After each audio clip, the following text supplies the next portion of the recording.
Na súa liña de apoio aos mozos emprendedores, a conselleira de Política Social quixo coñecer un dos proxectos gañadores do programa Xuventude Crea 2020. Fabiola García desprazouse ata Ribeira para visitar o taller de xoiería artesanal de Sofía Rivas, que baixo a marca Sofo elabora xoias exclusivas feitas a man. Hubo como moito interés en como se facían as cousas desde cero, en como traballaba, a xente preguntou moitísimo, iso estuvo moi ben, porque hai unha diferencia bastante grande en como se traballa a outros niveles que da forma artesana, no?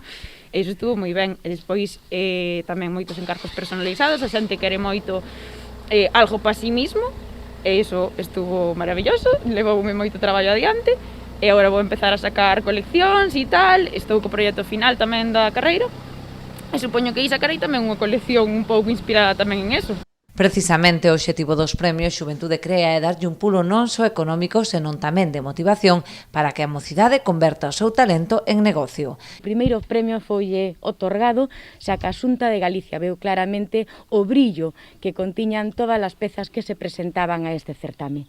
Gracias a conseguir acadar este primeiro premio, a Xunta de Galicia lle deu a oportunidade económica, pero tamén anímica, de montar hoxe aquí, no centro de Ribeira, no Queiro, o seu propio taller.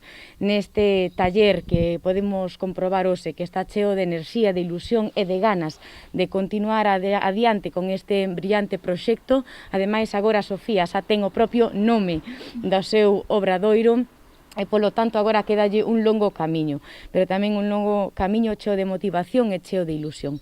O pasado mes de maio a Xunta puxo en marcha unha exposición itinerante onde se recollen as creacións que realizaron algúns dos 4.000 participantes que se presentaron ao longo das 12 edicións do programa Xuventude Crea.